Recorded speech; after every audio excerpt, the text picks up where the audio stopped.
When Women Speak. And New Jersey Poetry Events presents When People Speak. Poetry and conversation with pop-up poetry guests. Your hosts will be Amira, Shabazz, Bilal. And your co-host, James C. Ellerby.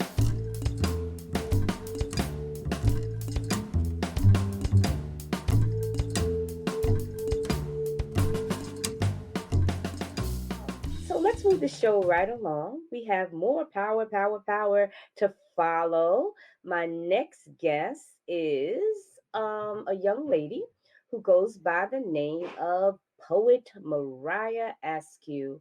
Mariah, pronouns, she, her, queen. Now, I have to understand these pronouns, so I'm probably going to get in the conversation a little bit, maybe with Mariah, as I did with Allie. But Mariah is a Black queer woman, artist, activist who has bipolar 1 and is eating and also an eating disorder and suicide survivor. Healer and liberator. Mariah has trained at Action Theater Conservatory in Clifton, New Jersey for 15 years and is also a proud directing fellow graduate and company member with Girl Be Heard, where she began writing her spoken word poetry. She wants to reclaim the narratives, education, and healing of the QTBIPOC community through her art. It is the work she wants to do for the rest of her life. Her favorite quote is by Zora Neale Hurston, who says, "If you are silent about your pain, they'll kill you and say you enjoyed it." She'll never be silent about her pain, her triumphs, and hope that people will know they are loved. Ladies and gentlemen, I'd like to introduce to you on When People Speak, Mariah. Hey, Mariah. Hello. Wow, what a bio. What a bio. Girl, you are power in itself. But you know what? I don't have to say one thing. I'm going to get off the stage. You're about to show them. So relax, enjoy, Mariah. All right, this first piece is called Strange Fruit Called Respect. Butt whoopings. It didn't matter whether it was a black leather belt, a wooden brush, a bare palm. You knew it was a punishment. Like when white folks watch us get lashed or lynched, it was a party for them. We were the balloons or the strange fruit, like Billie Holiday sings. A hunger, a rumbling belly wanting Black people to be respectful. How can I be respectful to white folks who have kept systemic racism alive? I'm rageful. I grew up thinking you gave me butt whooping so that I treated every human being with respect. But I was confused because I also grew up thinking that if I failed or made mistakes, I deserved to be hurt. Perfection I craved.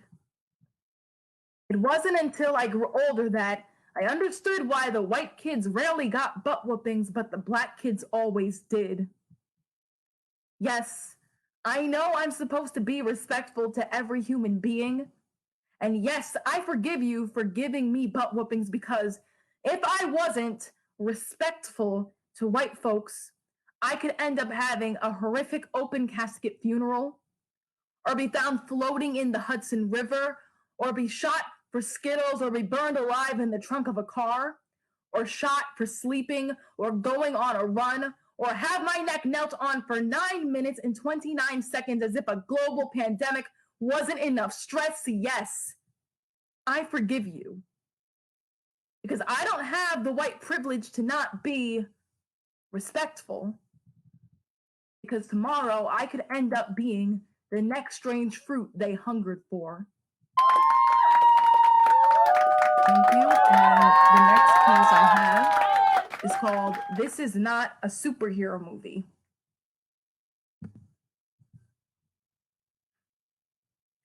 The Black Superwoman flies into the battlefield of neo-Nazis, Trump-era racists, and the Ku Klux Klan burning crosses. She makes it rain into a river that they attempt to drown her in. Little do they know, she can breathe underwater. She shapeshifts into a neo-Nazi or a Trump-era racist or a member of the KKK. And they make it so she isn't drowning anymore, but now she is afraid to be herself again.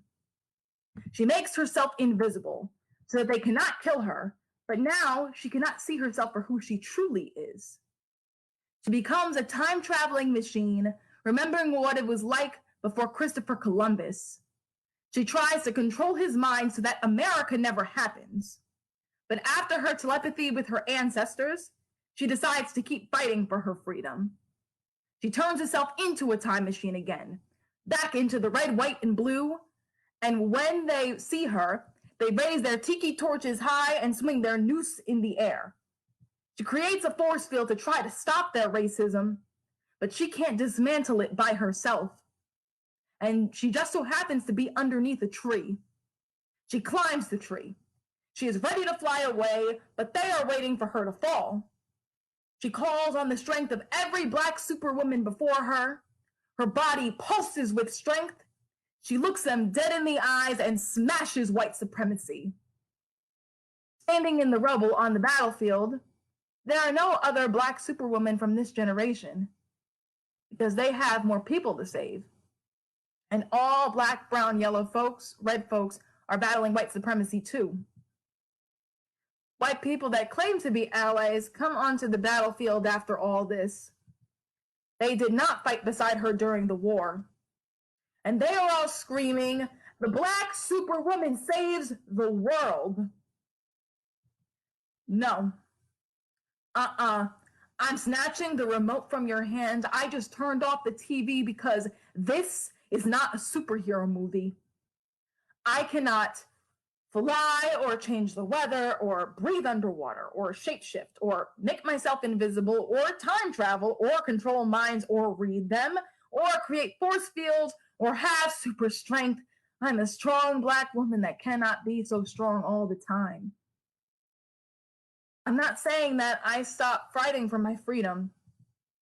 I'm saying that it's okay to have nights when I cry myself to sleep and mornings when I'm so tired that I don't have the strength to fight. Because I should not have to fight for people to treat me like a human being when that should have been my birthright. I'm going to take off the cape and get some rest. I will fly again. I just hope that my white allies will sit in the discomfort of Black trauma and stop saying, "Okay, but she was still able to fly." I hope you can see my humanness beneath the superpowers you forced me to have. And maybe I'll see you in the battles in the future. But I just want you to remember that this is not a superhero movie, and I'm not giving you the remote back. Thank you.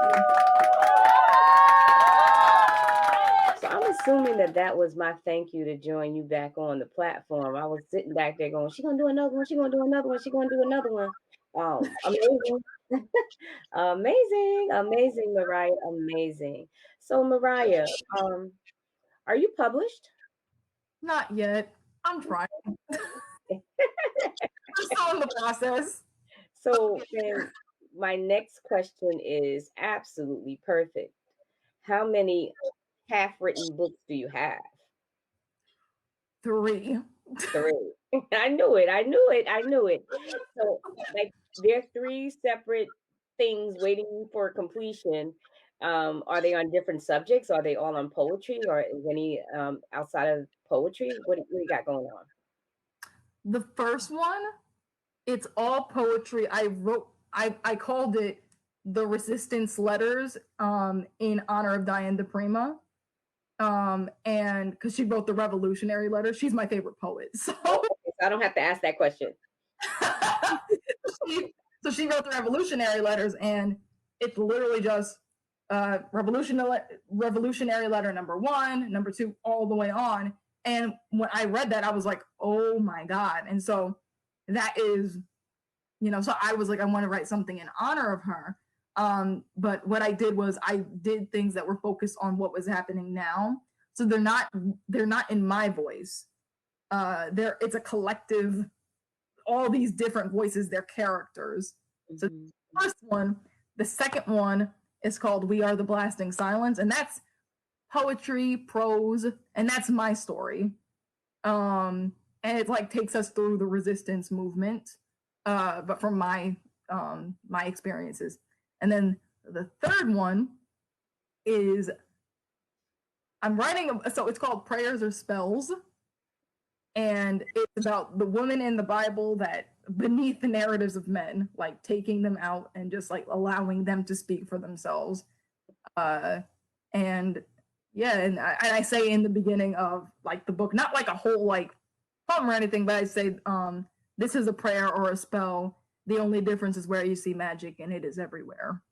I love that. I think if that isn't the poem, I think I've heard one poem that should be in that book, if it isn't, that you've recited before on another platform, and it was amazing, as all your work is. Do you tell secrets in your poems? Secrets. Uh-huh. About myself? Yeah. No, about other people. No, about yourself. What do you mean by secrets? Like, if anything, like the first book doesn't really, because it's characters. The woman in the Bible doesn't, because it's woman in the Bible. To me, it's We Are the Blasting Silence, because it's literally me telling my story. So some things, although I'm open, there are some things that some people know and some people don't. You know? So you're telling truth. Huh? So you're telling truths then, as Yes. opposed to secrets.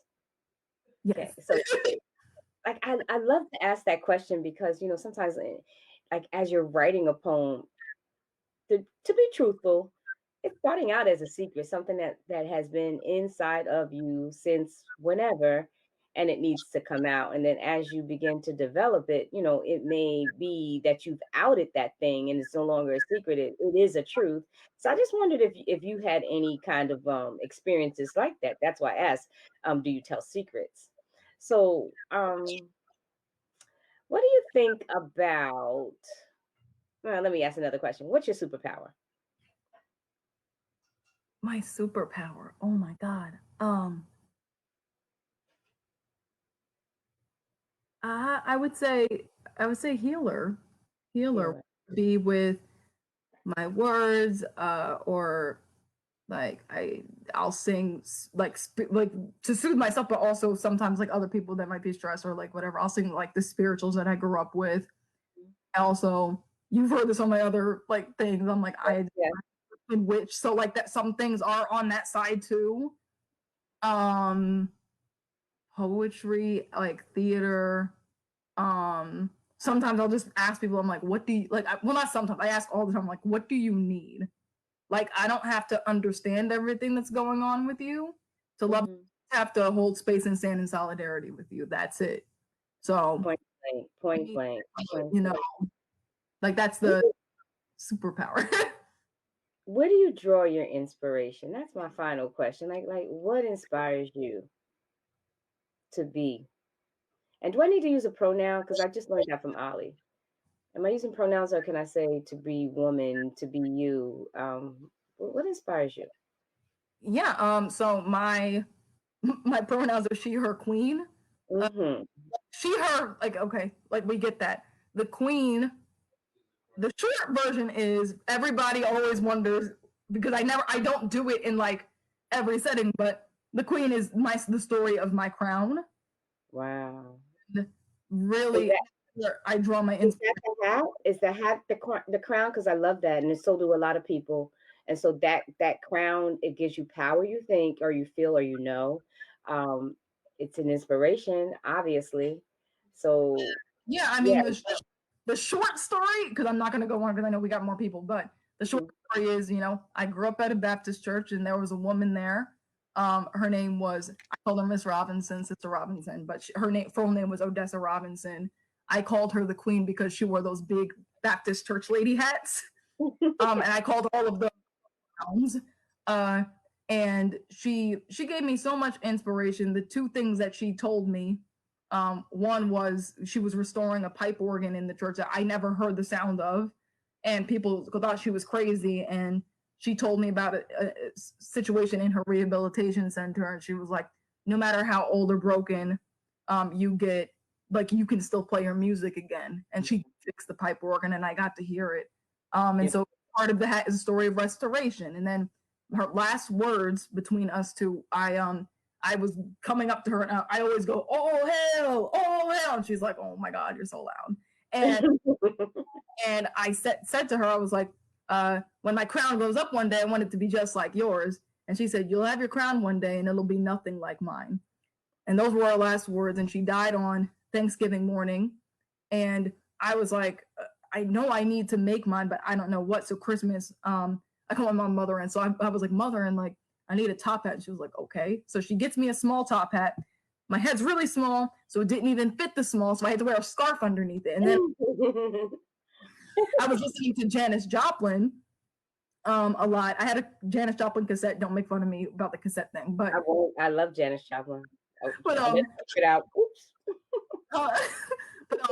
Yeah, Janis Joplin. She the last song she was supposed to record before her heroin overdose when she was 27 years old was called "Buried Alive in the Blues."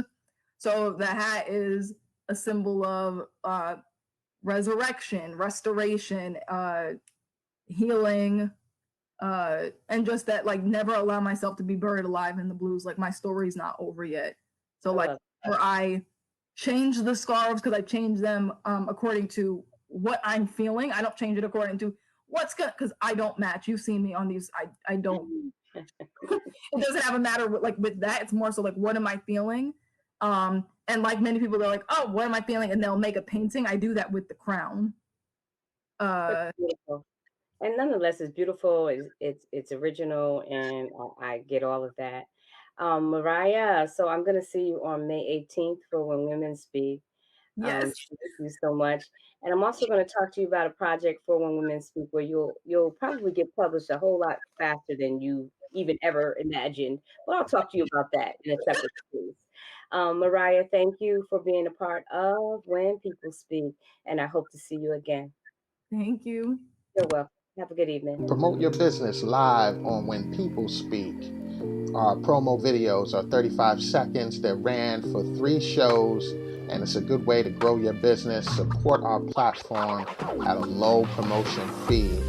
And remember, your business matters. And you can do that by emailing us at whenpeoplespeak@gmail.com. So support When People Speak. Be a sponsor. Be part of the family. We know you're enjoying the show so far, and this is how you can show your support of When People Speak. You can donate now at Cash App, $Amira Shabazz. So support the artist, support the platform. You are the ones that make this show possible. So continue to allow more impactful, inspiring shows by donating now.